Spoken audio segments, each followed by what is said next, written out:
Zombie Apocalypse.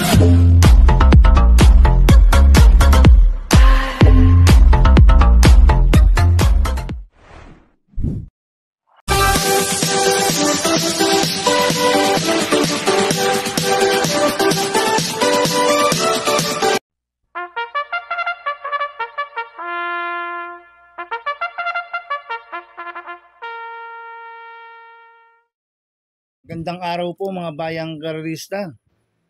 Ngayon po ay araw ng Linggo, November 9, 2025. Karera po ng Metroturf, Malbar, Batangas. Meron po tayong 8 karera sa araw na ito. Nandito naman po yung lingkod, Drunken Master Wangbu, aka Elo Atubudoy, para magbigay ng giya at analysis sa inyo mga bayang karerista. Mga bayang karerista, start po ng karera na 2 p.m. At meron po tayong isang stakes race dito, yung 2025 Philracom second leg juvenile stakes race. At no bearing no effect po tayo mga bayang karerista. Kaya bago po magsimula magbigay ng giya at analysis, huwag pong kalimutan subscribe, like and share YouTube channel ko po. Siyempre huwag din po kalimutan i-click notification bell ko para updated po kayo sa mga bagong video ko. Kaya mag-start na po ako sa pagbibigay ng giya at analysis. Race 1, first pick 5, Cobras races 1 to 5. May 6 na kabayong tatakbo. Rating base system class 5, 17 to 41 split. Distance 1,400 meters. So soloin ko na po ito, numero 4, Doña Chichay. Nagagabayan po JD Hugo. Nanalo po last run yan, October 26. Nagtala ng 1.27.6 sa 1,400 meters. Kaya sosoloin ko na po yan, numero 4, Doña Chichay. Sa race 2 po tayo, winner take all, Cobras races 2 to 8. May 6 na kabayong tatakbo. Ito po yung 2025 Philracom second leg juvenile stakes race sa distance 1,400 meters. First choice ko po dito, numero 4, Brown Tiger. Nagagabayan po ni Patty Dilema. Nanalo po last run yan sa maiden stakes race noong September 21. Nagtala po siya ng 1.12 medya sa 1,200 meters. Nag-barrel trial po siya noong October 17. Nagtala po siya ng 1.13.6 sa 1,200 meters. Ang kwartos po niya 25, 23 media, 25, 1.13.6 po ang preba ni Brown Tiger sa 1,200 meters. Kaya sa akin, malaki po panalo sa akin ito. Kaya siya po first choice ko. Second choice ko po, componente numero 2, King of War. Nagagabay ni RM Garcia. 2A, Lady Outlaw. Nagagabay ni JB Hernandez. Last run po ni King of War noong September 21, segundo po siya kay Brown Tiger. At nag-barrel trial po siya noong October 18. Nagtala ng 1.30.4 sa 1,400 meters. Ang kwartos po niya 14, 25, 26, 25 media, 1.30.4 po ang preba ni King of War sa 1,400 meters. Kaya may panalo po sa akin to. Last run po ni Lady Outlaw, nanalo ito noong October 26.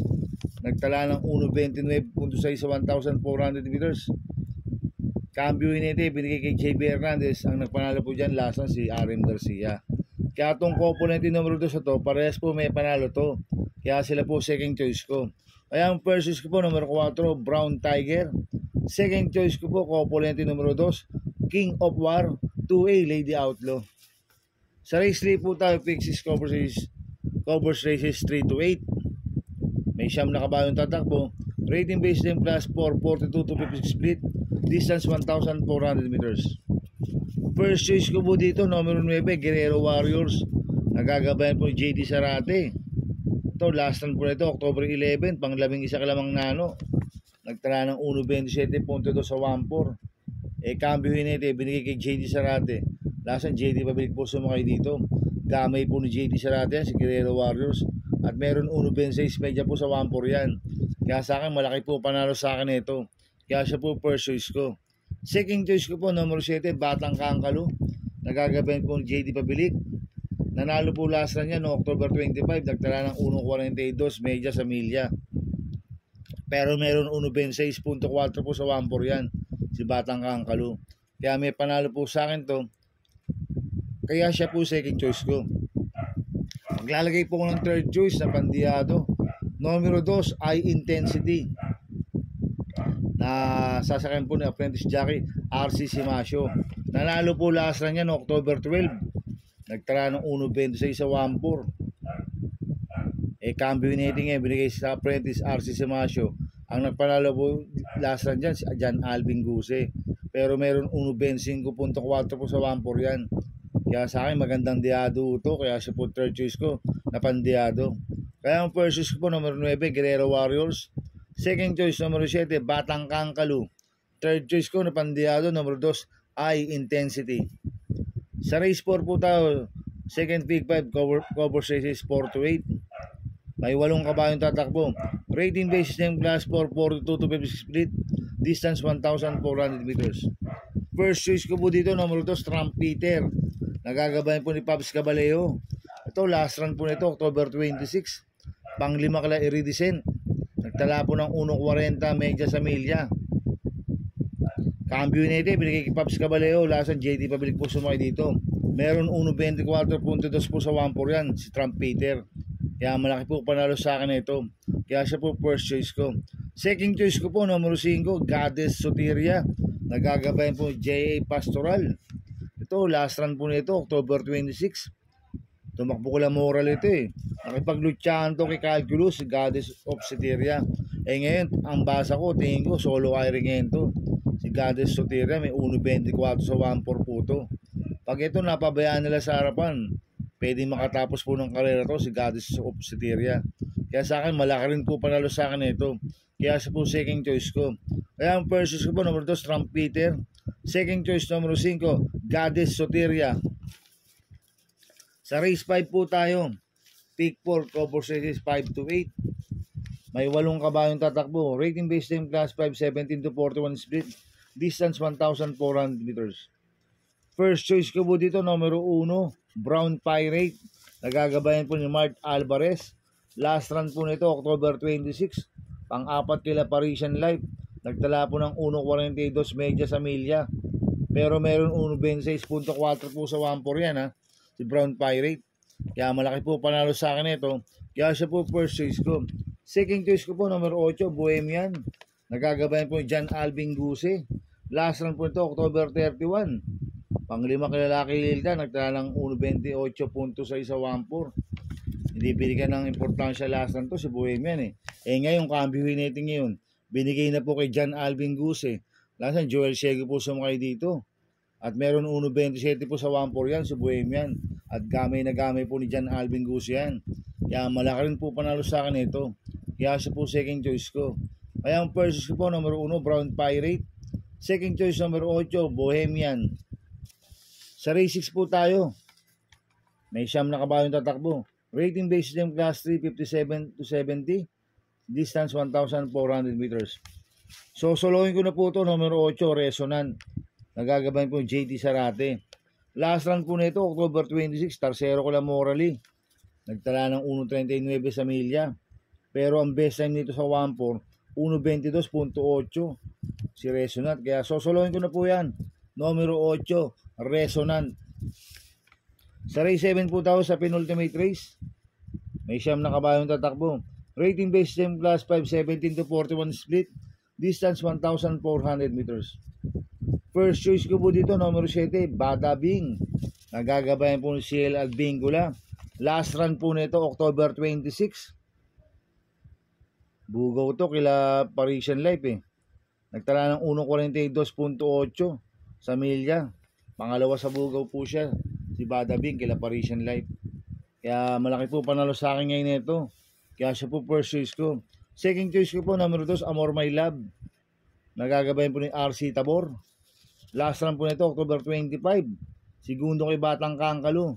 Nagtala ng 1.43 medya sa milya. Cambio Nating ngayon, binigay kay RC Tabor. Last run, RC Simasio po sumakay dito.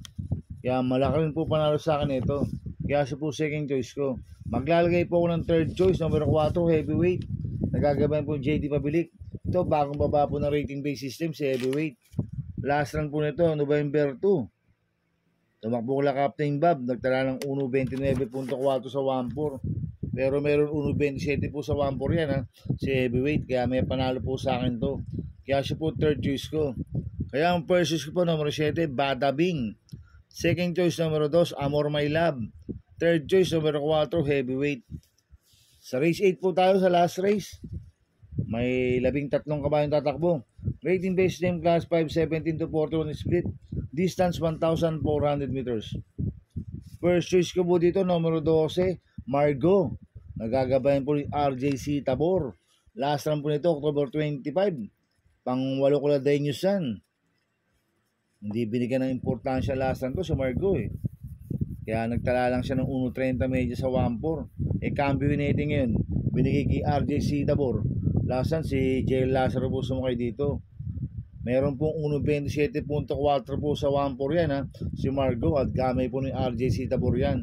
Kaya sa akin malaki po panalo sa akin ito. Kaya siya po first choice ko. Second choice ko po, numero 3, Gaybel. Nagagabayan po ni Pops Caballeo. Last run po nito, October 11. Pang-anim po siya kala Ann Laverne. Nagtala ng 1.28 medyo sa 1.4. Cambio nito, binigay kay Pops Caballeo. Last run, si Advincula po sumakay dito. Pero may best time na 1.27 po yan ha, si Gaybel. Kaya sa akin, may panalo po sa akin yan. Kaya siya po second choice ko.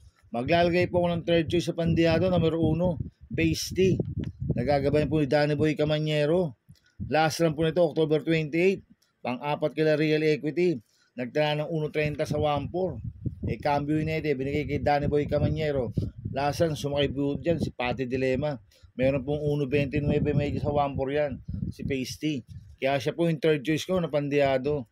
Kaya ang first choice ko po, numero 12, Margo. Second choice, numero 3, Gaybel. Third choice sa pandiyado, numero 1, Pasty. Good luck and happy racing mga bayang karista.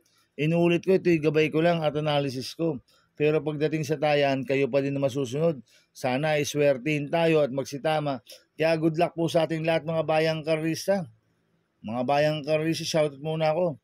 Happy racing po sa mga boss ko, kay Boss Soto de la Cruz, kay Boss Manuel Chua, kay Boss Manny Caplis, kay Boss Godo Predo, kay Ninong Rigor Cruzada. Happy racing po sa inyo.